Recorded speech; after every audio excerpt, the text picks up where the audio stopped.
Camp has changed my life in every way, especially socially. I think the biggest thing it did for me was just make me confident when meeting new people. It's not this big scary secret, and it's something that I don't have to think about when it comes to meeting new people. I think the biggest challenge that I struggled with personally was growing up. I just felt so embarrassed and so alone. And camp kind of took all those insecurities and banished them, because for the first time in my life, I was in an environment where I wasn't different, where I wasn't a minority for having a disease.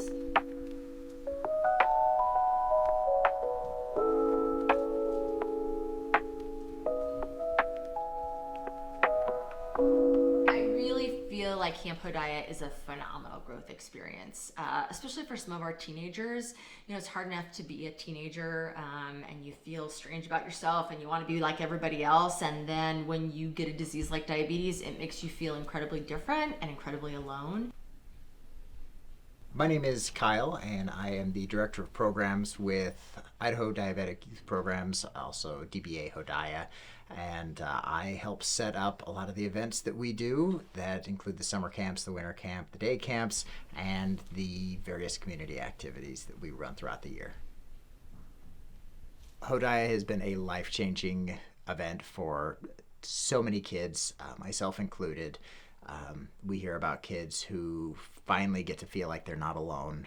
Again, a lot of kids go to a school where they don't know anybody with diabetes, and so they kind of feel like the outsider, and some kids even feel like they need to hide their diabetes. I've heard from campers afterwards that say that since going to camp, they're comfortable sharing their story and telling people about their diabetes and answering questions, and they're not embarrassed to have their insulin pump showing or their CGM on the back of their arm or any of the things that they had been before, and they get to be themselves. And for that week at camp, they get to be around other people and say, how much insulin are you taking for that? Or I really hate it when I go exercise and my blood sugar goes low. My earliest memory from camp is probably my first year at camp. I was 8 years old, and I was at the dinner table, and I remember my blood sugar was high, and I had to give a shot of insulin. And the reason that really stuck with me is because that was the first time in my life where I was not stared at for giving a shot of insulin at the table. I still love being in a room full of people who don't look at me strange if I start beeping because my blood sugar goes high or low, or need to make adjustments, or say, hold on a second, and pull out some Skittles in the middle of a conversation, count them, and then eat them. Everybody gets it. Luckily, most food has nutrition labels on it that share the total carbohydrates for that serving. And so I usually just go about that, see what it says on the label, and then plug it into my pump. Other times I will Google it if I have no idea, but a lot of the time now, because I've been diabetic for 20 years, I can kind of guess and be okay just because I've had it for so long. I know the baseline for most things. So because of diabetes, my body does not make insulin, and insulin is a hormone that you need to live, and that helps break down food into energy. So because of that, I have to give insulin manually through an insulin pump that is connected into my body. And when you are giving insulin for something, you need to know how much insulin, and that is based off of how many carbs are in something. I'm Dr. Amy Walters. I'm a clinical and health psychologist, and I am currently the Director of Behavioral Health for St. Luke's Humphreys Diabetes Center. And I'm also, in my volunteer time, the Director of Social Emotional Health for Camp Hodia. So camp is an amazing social and emotional experience for kids with diabetes. It's been going on since the 1970s. We serve kids from young, kind of preschool age, all the way through high school. The camp consists of a lot of different camps now. It used to just be one, but we have like a younger kids camp, our Shooting Stars camp, we have a kids camp, and then we have a teen camp and a winter camp. I'm Becky Jones, and I am a respiratory therapist at St. Luke's. I've been there for 37 years, and I have been involved at camp for 31. And at camp, I am currently the assistant director of teen camp, but I also I'm a medical person, and I can be a counselor or cabin leader, whatever they need to do. Our camps are not designed to shove education down their throats all the time. It is a way, we do lots of activities to show you can do anything. Like teen camp, they go whitewater rafting, and they have a rappelling program, and they do all these big hikes, and just to show you, hey, this is what you do when you're on a big hike, and how this is how you prepare, and this is how you're going to, the food you're going to take, the insulin you're going to take with you to be prepared.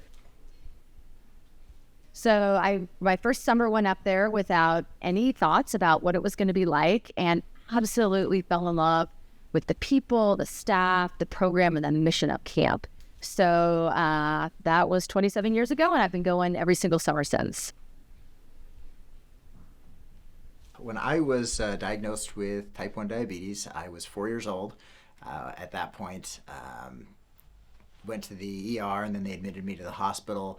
It doesn't take 3 days to get things under control, but it can easily take 3 days for your family to figure out what they need to do to help take care of you. That was my experience, and in those 3 days that I was there, figuring out that I was going to have shots every day for the rest of my life, a guy came in that was a diabetes educator named Don Scott. Don Scott was the founder of the camp. He started it back in 1978, and he came in and took some time to talk with us.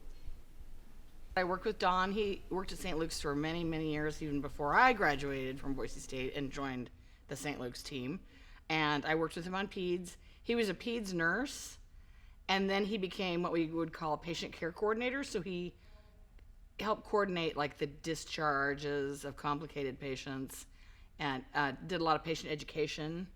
And since his love is diabetes, and it has been since he was a young nurse, he always was responsible for educating all the new diabetics that came to the peds PICU. The amazing thing about Don is he would take a Polaroid picture of every patient that had diabetes. He would take it home, and that's how he got a hold of them when camp was coming. No matter how old they were, just so they can get them in the right camp, so they could do, get them involved with camp, even if they didn't want to come for the whole session of camp, the whole wilderness area. They would be invited to the Halloween parties and the Christmas parties and stuff like that. So it was amazing he would do that. He was just a fantastic person. But in addition to that, I think he led through service. He wasn't the kind of guy who was look at me or, making a big point that he was a director. He just did things. He put the time in. He would, do all the background work, even though he wasn't getting paid for it. It was all volunteer based. He would keep all the supplies in his garage. He would have all the staff over for meetings. And he just felt like he cared. You felt like you had this really deep connection with him, and he was so dedicated to kids with diabetes and trying to just make their lives better, recognizing what a hard disease it was to manage. And he was somebody that I always had the utmost of respect for. He was the kind of person that, regardless of who you were, when he talked to you, you could tell that he was focusing on you, and you were the important thing in his life, and he treated everybody like that in every experience that I had with him. It's a very interesting transition being a camper and then graduating into a counselor, because you see the exact same things but from a different perspective. And it's kind of like in a movie when a character goes back in time and watches a scene from their life unfold, because it feels like that. It's kind of a surreal moment seeing these kids struggle with the same things you struggled with, and dealing with the same things you're dealing with. They're all volunteers at the camp, and I think the kids recognize that, and they see the value, and they appreciate the connection, and just the fact that the volunteers are only there because they really want to be. Nobody is there to collect a paycheck. Everybody's there because it's really important to them. And I think the campers feel that. I think people come back because it gets in your blood. We talk a lot about the heart of Hodia and just kindness to each other and decency to each other. I think it's really Really something that, I can go to camp. When I started going in the 80s, I can go and see some of those same people that have been there that entire time. We've got people who are on staff now who were on staff in the 90s. You can go back and you can go see your friends. You can make new friends. It's a culture that's just really inviting, and we can make things fun for people. Staff still enjoy having that sense of community of people who understand diabetes. One of the things that we are most proud of with Hodia is that we have it set up so that no child gets turned away for inability to pay. For many of them, we end up doing the all of or close to all of the payment for them so that they're able to go regardless of what their family's financial situation might look like. So when I started with camp, I didn't have kids yet, and I worked for a number of years and had been there at camp, and I would say probably about 7 years into it, I had twin girls. Right around the time they turned one of them started showing some issues with her health. She was really fatigued, and I just was like, wow, I wonder if this kid has diabetes, because I didn't know that much about diabetes, but because I had been at camp, I had seen these experiences. So I went to our pediatrician and said, I've been part of this summer camp. I know a little bit about diabetes, and I'm really concerned that my baby has diabetes. And he's like, oh, you moms, you worry about things. That's probably not what it is. But I was pretty stubborn about it, and so I don't want to leave the office until you check. I just have a feeling about this. And so he checked her, and sure enough, we were on our way to the hospital, and she was diagnosed with type 1 diabetes. And that just really further cemented my commitment to camp and the importance of it.